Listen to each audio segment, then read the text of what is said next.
My name is Hicks, R.X. Hicks. I'm your host for tonight's Gangbusters story. A real story of a crime wave in which I was one of the victims. Men who were masters of many disguises used items such as these. And weapons like this to commit over 50 major crimes in the state of Connecticut. Now, in just a moment, you'll see how these vicious men operated.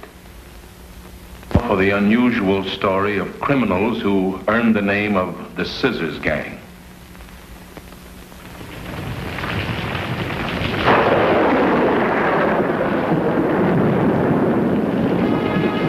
September 30th, 10:20 p.m.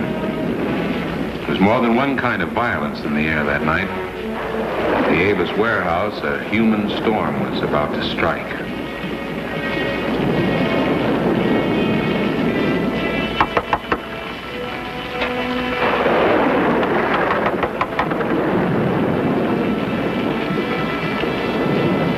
Who is it? Telegram from Mr. Avis. Open a little bit more. Can't. You got to sign for it.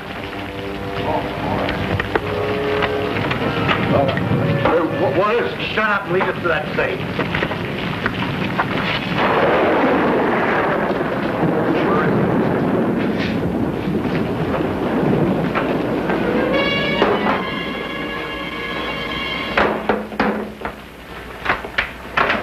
Hey, you can't do that thing. You broke the whole house. Are you going to shut up? Help! Help! Somebody! Help! Help! Help!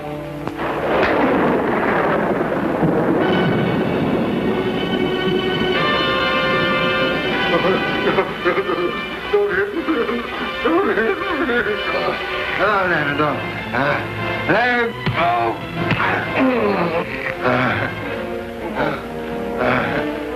I like to do this.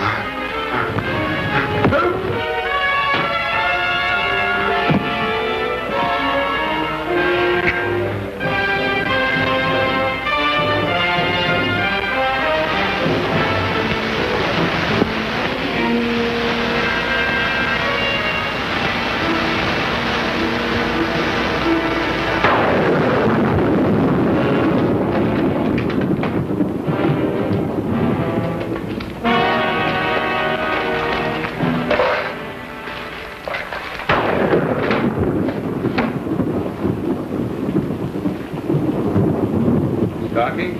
Girl stockings? What's the idea? You'll see.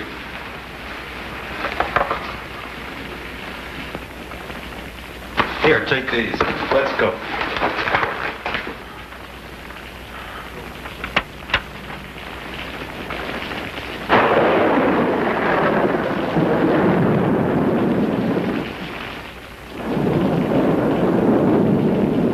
Because of the weapon they used at their first major crime, these vicious criminals became known as the Scissors Gang.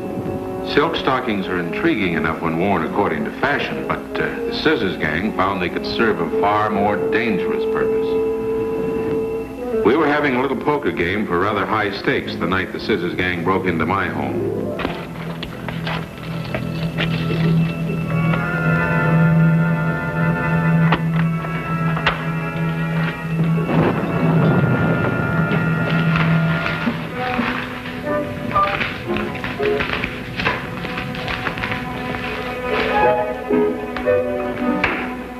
This is the holdup.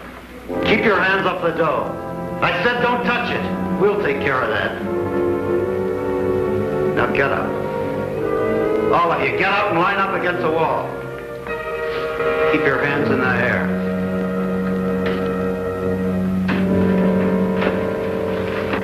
I always knew Hicks ran a high-priced game here. Real fancy poker. Real fancy dough, too. What's going on?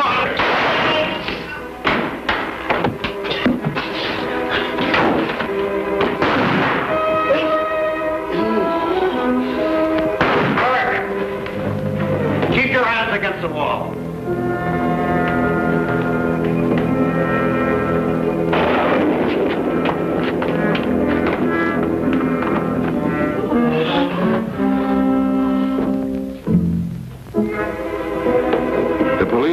the hospital and did everything they could for me. After an emergency operation that saved my life, Captain Selder and Detective Ortley waited until I regained consciousness. Mr. Hicks, this is Captain Selder, Captain of Detectives. Their faces look awful. Like zombies. We've got the ejected shells, .32 caliber, bearing the same markings we picked up at other recent shootings and 2 safe jobs. We believe it's the workings of a gang that's been terrorizing the whole state for months.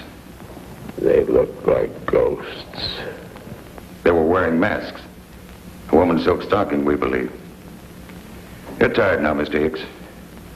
Good luck. You'll pull through.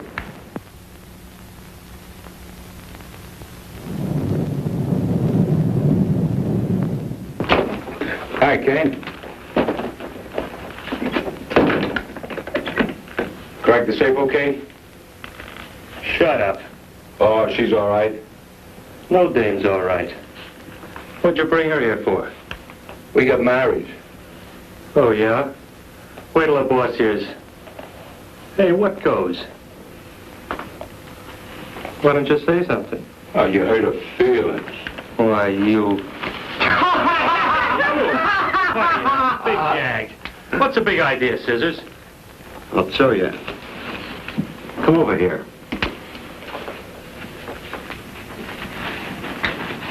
Well?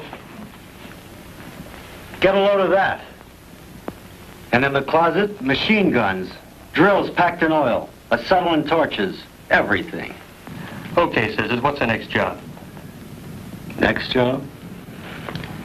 Do you want to know too? Next job? There were a lot of next jobs. They were masters of disguise, and they showed their victims no mercy.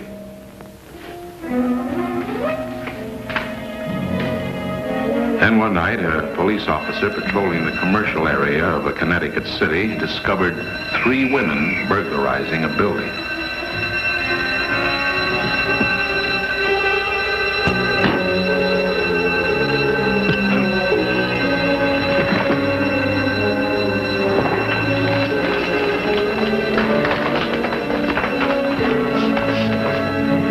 And at last, the masquerade was over. With their latest disguise known by the police, the Scissors gang knew it was time to put away their stockings and dresses and devise other ways to get money. What's the pitch? Pitch? Yeah, you just don't call and say you want 10 grand, don't you? Come on, Scissors, I don't like quiz games. Who you calling?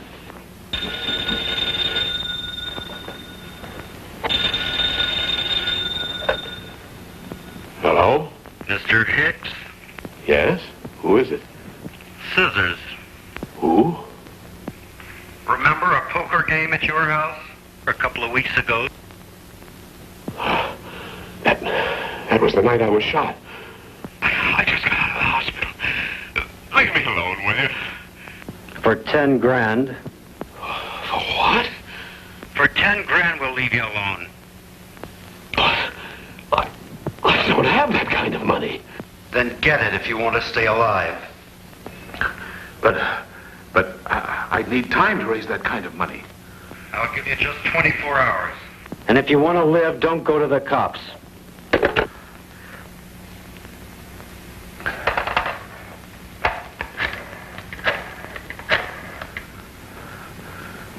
Police headquarters, give me Detective Captain Sullivan, please.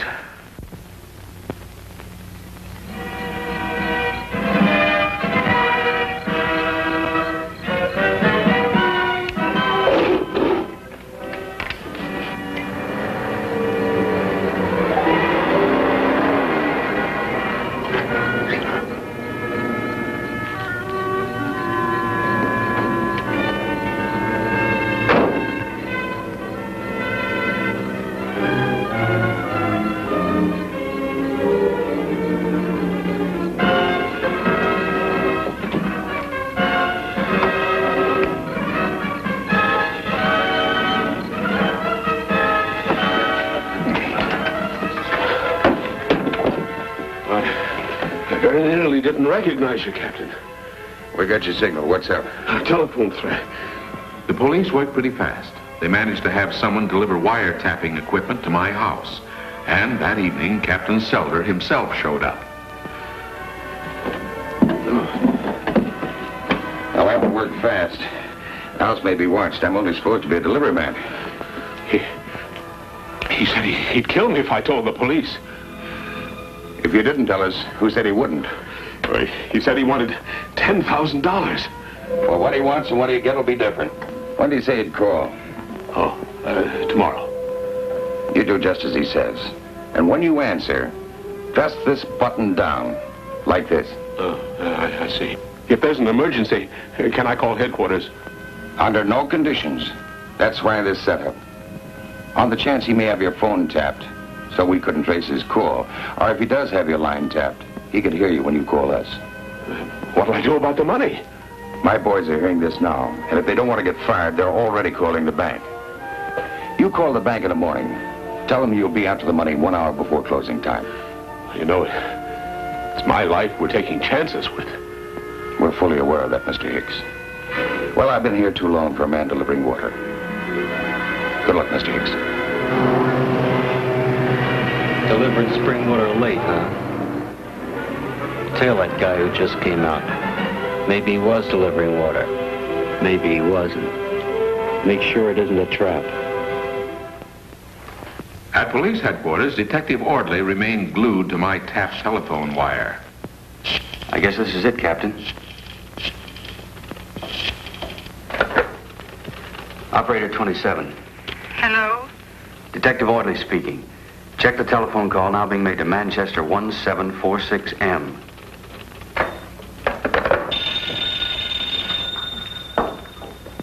Hello? Mr. Hicks? Yes? It's Scissors. We tailed the man who delivered your spring water. If he hadn't checked right into the company, it would have been too bad for you. Made arrangements to get it? Yes, I have. Where? Bank said they'd have it for me this afternoon at 2 o'clock. We'll pick it up tonight at 10 o'clock. Put the 10 grand in a paper bag. A brown paper bag. And leave it on the steps. At 64 Highland Street in West Hartford. And remember, unless you want something very messy to happen to you, no cops. Call from a pay station? Lincoln Drug Store. No, too late. Don't send squad cars. He may be watching. Have a plainclothesman talk to the druggist. See if you can get a description of the man who made the call. Well? Planning a trap is one thing. Yeah, when the time gets close to pulling. And a man's life depends on it. But you planned a perfect setup. Yeah, with 1,000 ifs. If this doesn't happen, if that doesn't happen, if he doesn't get scared and blow it, if it's this, if it's that. There's another way to even try to protect him. Maybe there is. Maybe there's a way I haven't even thought of. Selder and Ordley made their final preparations for that night's payoff. At 9 that evening, just 1 hour before the payoff,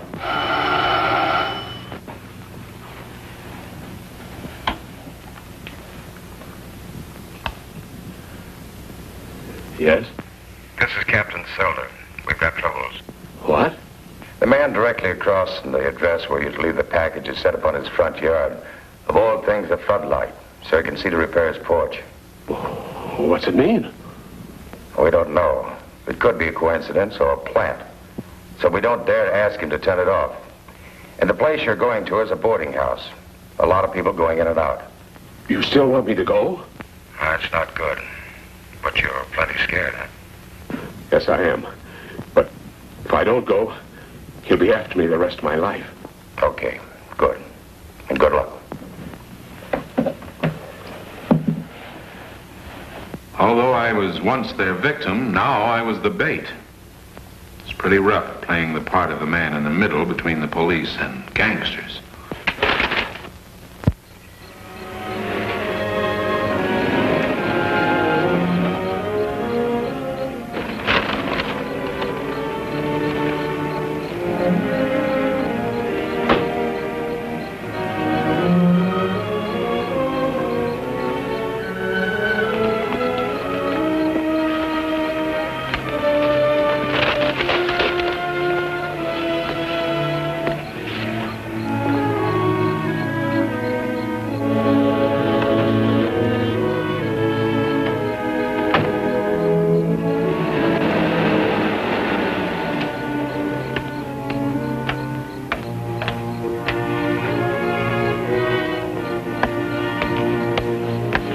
So many people are going in and out of the house, Captain. We're buffaloed.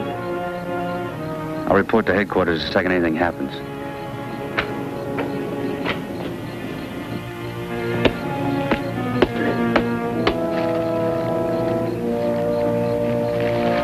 What time is it? I can't see.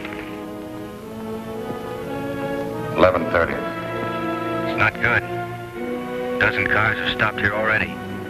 People have gone in and out. I am cramped, cold, and hungry. This sandwich is sure good. Oh, yeah? Ham, lettuce, tomato, mustard. You better take a look and make sure the bag's still there. But if I'm being watched and approached, it'll queer things. I can't understand this gang leaving $10,000 in a paper bag like this so anybody can pick it up. Okay, I'll take a chance. Well, if they're on to us, we might as well know it.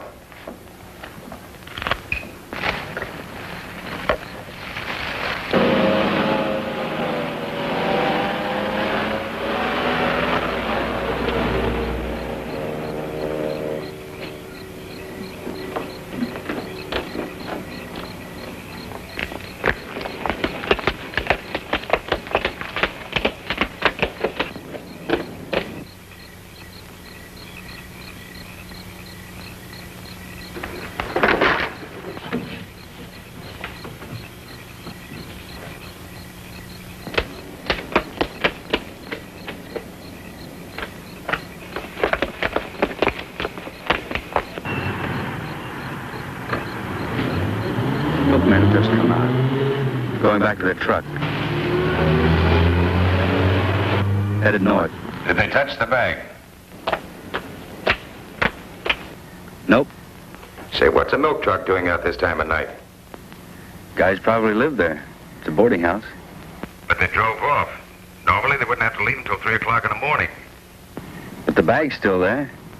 I don't care. There's something phony about that truck. Get after it. Hotline. Cars assigned to case R127. Follow a milk truck going north on 1st Avenue. Hold occupants. Apparently 2 milk drivers. Authority, Captain Soler.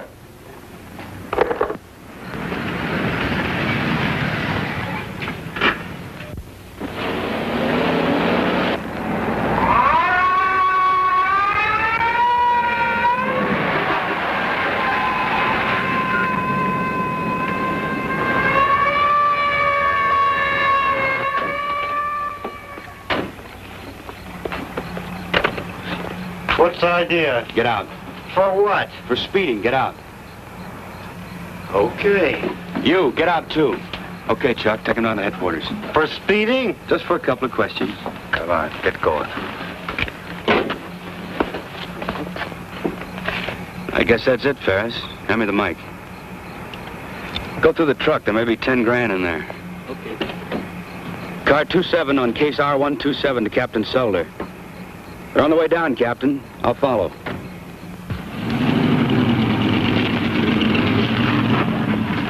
The money's gone from the bag. Been taken out of the bag? How do you know? Yeah? Yeah? Okay, I'll come right down.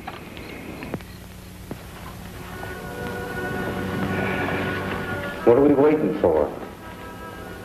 So we was doing 50. Why the fuss? We paid a fine on that stat, no? So we sit. It's okay by me. I'm good at sitting. Captain.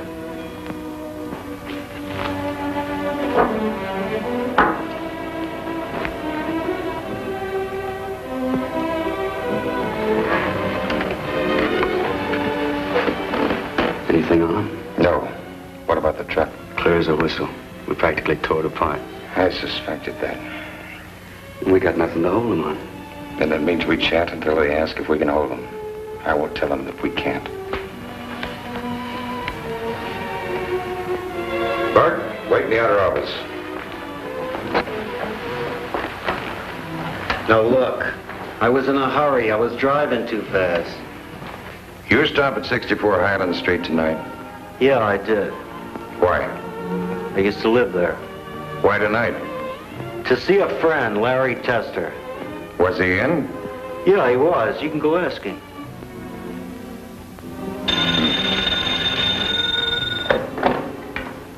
Captain Soder. Yeah? Uh-huh. Uh-huh. Yeah. Yeah, thanks a lot. Well, they found the money. Where? In the attic of the house where the bag was left, beneath the floor. Makes me out a sucker. Well, I'm glad you found whatever you were looking for. Thanks. Can I go now? In just a moment. First, we'd like to try a little experiment. I hope you don't mind. What kind of an experiment? There have been 50 crimes committed. Major crimes. Hold-ups, shootings, safe cracking. And by the ejected shells found at the different locations, we're convinced it's the workings of one gang under a master criminal mind. Tonight, an extortion attempt was made. I'm sure it was the same gang. And you think I'm one of the gang? I don't know. Now for the experiment. We sprinkled each bill in the bag with a generous portion of powder. Of Contiglow. Ever hear of it? No. It's a powerful fluorescent powder that sticks with you when you touch it. All over your clothes, your hands, when you rub your face, your hair, and you can't wash it off for hours. Under ordinary light, it doesn't show up. But under black light, it glows and burns. This is black light. Interesting. A person has no idea how many times he touches his face. You mind if I shine the light in your face? No. Turn off all the lights, orderly.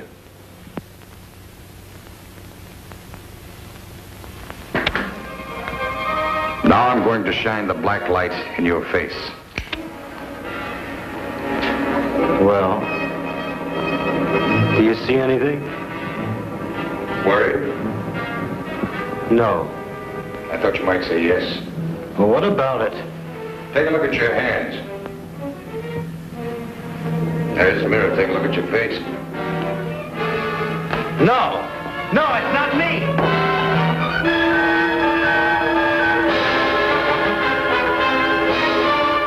And that was the end of the stormy career of the Scissors Gang, a career in which I played the part of a very unwilling victim. It was only through the fine work of the police that I'm able to tell this story now. Scissors and Burke finally confessed their part in the gang's vicious crimes and are now serving long terms in prison, along with Kane, who was arrested the next morning.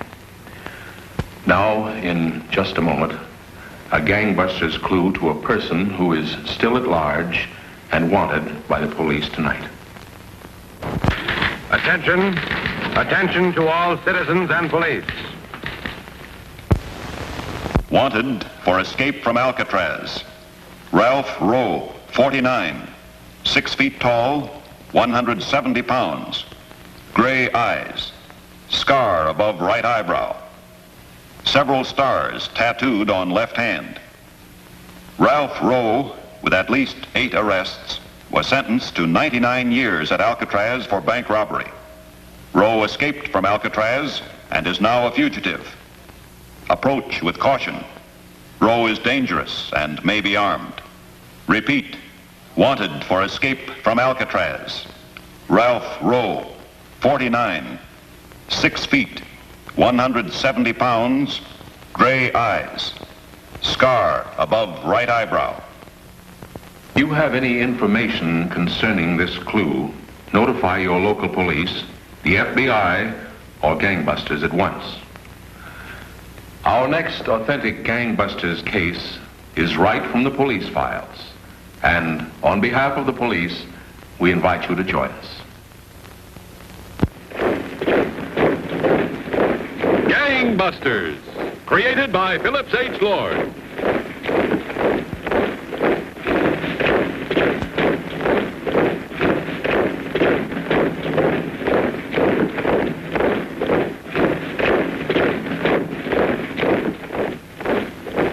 you have heard tonight was based upon police records, court records, and personal interviews.